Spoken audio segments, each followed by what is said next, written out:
Hace solo una semana les mostrábamos estas imágenes. Eran las imágenes que podrían significar el empujón definitivo a la construcción del AVE en Galicia, que lo representan.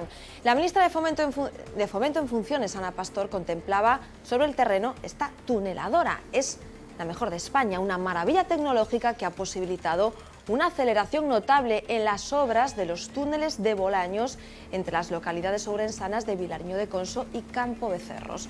Los detalles: esta máquina mide 400 metros de largo, pesa más de 2 millones de kilos y cuesta 22 millones de euros. En la zona logró perforar unos 650 metros al mes, parecen pocos.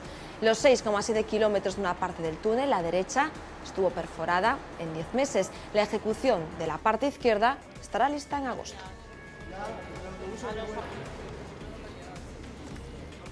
Maravillas de la tecnología al servicio de la construcción del hombre que hoy queremos analizar, porque más allá de que el AVE tenga un nuevo horizonte, según la ministra, ese 2018, la construcción de la alta velocidad férrea hasta Galicia es una de las más complicadas de la historia de España, ya por no decir que podríamos ir más lejos de nuestras fronteras. Hoy nos detenemos en las megaconstrucciones gallegas y en sus misterios, con la ayuda de un ingeniero, de José Ángel Roca. José Ángel, ¿qué tal? Buenas tardes.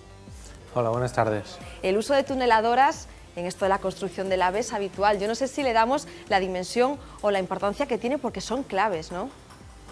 Bueno, la tuneladora se está utilizando en las líneas de alta velocidad desde el principio de que se empezaron a construir las líneas en España.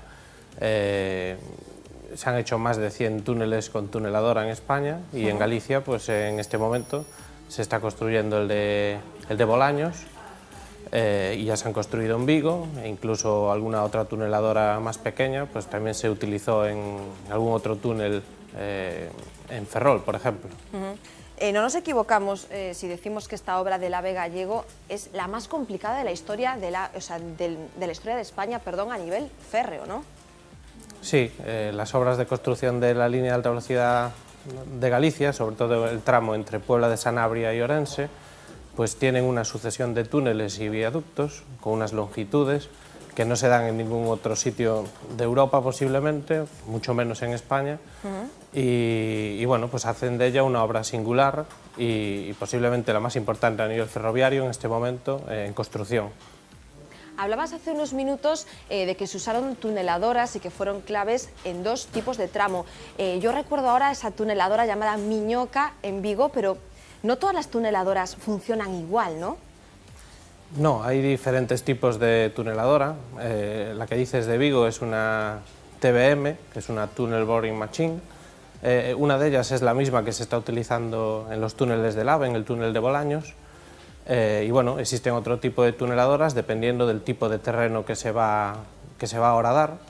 Pues hay otro tipo de tuneladora que es la EPB, Air Pressure Boring, bueno, es equilibrio de presión de tierras, y bueno, en el fondo consiste más o menos en lo mismo, que es ejercer una presión sobre el terreno para echar la tierra hacia atrás por un sistema de cintas y a partir de ahí pues dejar el túnel de alguna manera ejecutado. Estas máquinas tienen un sistema especial de revestimiento que van dejando un anillo de hormigón ya ejecutado una vez que se va perforando, y entonces se puede trabajar con mucha más seguridad. Claro, es cierto, José Ángel, que en esto de la construcción de las líneas férreas en España se sigue usando las voladuras, ¿no? Lo que todos conocemos, no sé si decir vulgarmente, pues como barrenar. Claro, no sé si se podría ejecutar obras de estas características en Galicia, teniendo en cuenta cómo es nuestra orografía, que es uno de los principales problemas por los que se ha retrasado tantísimo la obra del AVE, ¿no? En principio se puede ejecutar del modo que, bueno, que el terreno lo permita. En este momento en Galicia todos los túneles que se están ejecutando para la línea de alta velocidad, excepto uno, excepto el túnel de Bolaños, todos se están ejecutando mediante perforación convencional o voladura, ¿no? Entonces la voladura es un método totalmente viable si el terreno lo permite. Si nos tenemos que referir a voladuras en la historia de las construcciones en Galicia, yo creo que nos tenemos que remontar a esa megaconstrucción, que también lo fue para la época del túnel do Padornelo. Era la conexión férrea de Galicia con la meseta por el sur, por Ourense, que significó una obra de 30 años en la que, por cierto, murieron muchas personas. Sí, bueno, la obra del ferrocarril del sur, o la línea Zamora-La Coruña, pues se prolongó durante más de 30 años, pero en el túnel de Padornelo específicamente, pues aproximadamente fueron 30 años de construcción, bueno, porque era un túnel singular, más de 6 kilómetros de túnel, en aquellos momentos en donde los métodos de perforación eran manuales, casi totalmente. Entonces fue una obra compleja y bueno, no solo el túnel de Padornelo, sino que toda la línea entre Zamora y Orense, pues al igual que en este momento la línea del AVE es realmente compleja, pues en aquellos momentos lo era todavía más. Aunque los túneles eran más cortos, había también una sucesión de túneles, y lo hay en este momento, muy importante. Las imágenes que estamos viendo mientras nos está contando esta historia José Ángel del túnel do Padornelo pertenecen a un documental que hizo un compañero periodista, Rafa Cid, porque eso supuso la construcción del túnel do Padornelo. Imagínense perforar una montaña durante 30 años, una auténtica historia. El documental se llama Carrilanos. Les vamos a mostrar unos testimonios que recogían hace unos meses nuestros compañeros de Informe en V sobre cómo fueron las sensaciones de los trabajadores y también del autor del documental sobre esta historia que ha quedado para la memoria de Galicia. Os homes traballaban en túneles, o que viña a ser equivalente a traballar en minas, e iso que se derivou en que a xente empezou a enfermar porque tragaba pó, empezou a enfermar tema pulmonar, pero non sabía moi ben de que era, e empezaron a chamarlle, a xente empezou a morrer, empezaron a chamarlle aquilo como era o mal da vía. A xente morría do mal da vía, non lle puñan nome. Pasados os anos, ese mal da vía era a silicosis, pero aquí non se coñecía. O mal do ferrocarril non era o mal do ferrocarril. O mal do ferrocarril é que, claro, andar con esponxa, porque eu berranei moito de Dios, pero é moi incómoda a esponxa. Había que coller ela, estar lavando continuamente, repoñelas, e iso de estar con isto metido así aquí, que se enche de polvo, cando barrenas con auga xa non. Ali non houve ventilación, non se conocía nada de ventilación. Al mal de la silicosis se le sumaba la perforación de una montaña completamente a mano, con el peligro que ello suponía. Fun a moitos entierros ali en Requeixo. A veces salían a 2 ou 3 mortos nas vagonetas, porque aquilo fíxose todo casi a pico de pala. Había os terraplenistas que se chamaban, que se estaban solamente para descargar as vagonetas, que puñían unha jalga para darlle a volta a vagoneta, e non se dou, como estaba todo pegado, saltou el coa jalga por encima e foi ao fondo do terraplén. Quedou case se escoña completamente.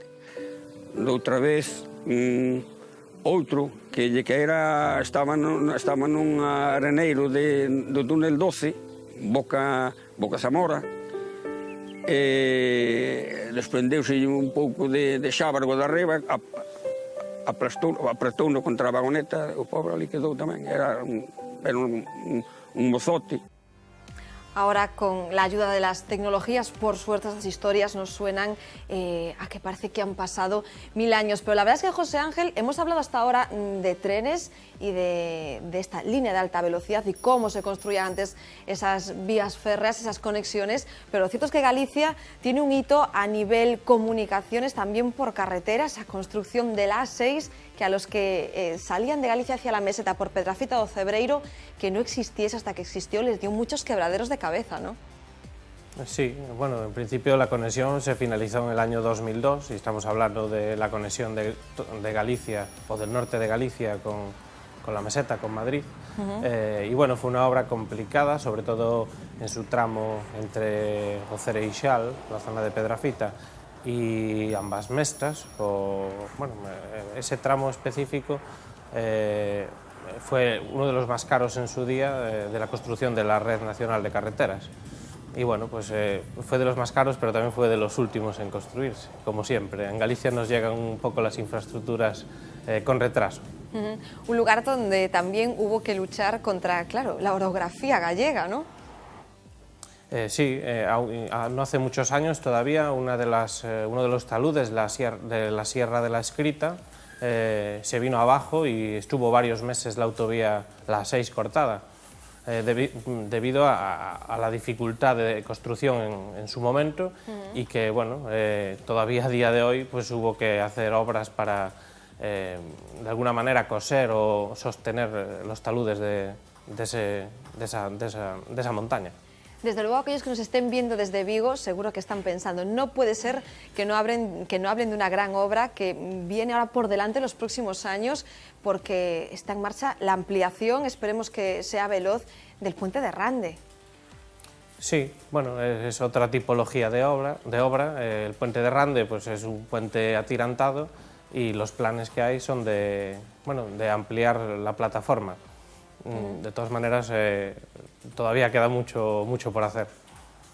De nuevo, tecnología al servicio de las comunicaciones, de la construcción de obra pública. Yo no sé, José Ángel, si también nos podemos detener en un hito que realmente no se ha terminado, del que se habla muchísimo, que es el puerto exterior de A Coruña, en este caso servicios para las personas, pero ganándole terreno al mar, ¿no? Bueno, el puerto exterior de Coruña también es otra obra emblemática para Galicia, se supone. Es verdad que ha sido compleja su construcción y también ha sido cara, pero bueno, es una obra que se supone que en su momento empezará a dar un cierto rendimiento. A nivel de construcción, pues es uno de los diques, posiblemente el dique más grande del mundo o el más complejo, tiene 40 metros de altura en alguno de sus puntos. Y bueno, es una obra también muy importante, donde también ha habido que hacer túneles, pues, por ejemplo, para los accesos por carretera, y en su momento habrá que hacer un túnel también de más de 7 kilómetros para su acceso por ferrocarril. Claro, José Ángel, tú como ingeniero de obras públicas, que conoces cómo está el panorama en otras comunidades, en el resto del país, ¿sigue Galicia, lo que hablábamos antes, un pasito por delante, un pasito por detrás, perdón, en estas grandes construcciones, o estamos al nivel? Los números indican que la autovía llegó la última, la autovía, me refiero a la A6. Hay obras importantes, la alta velocidad también ha llegado en último lugar, o llegará en su momento en el año 2018 o 2020, cuando sea. Cuando en Sevilla hay AVE desde el 92, o en Barcelona desde el 2009, o en Valencia o en Valladolid. Ese eterno dilema. José Ángel Roca, muchísimas gracias por atender, como siempre, a V Televisión. Un placer y buenas noches. Muchas gracias.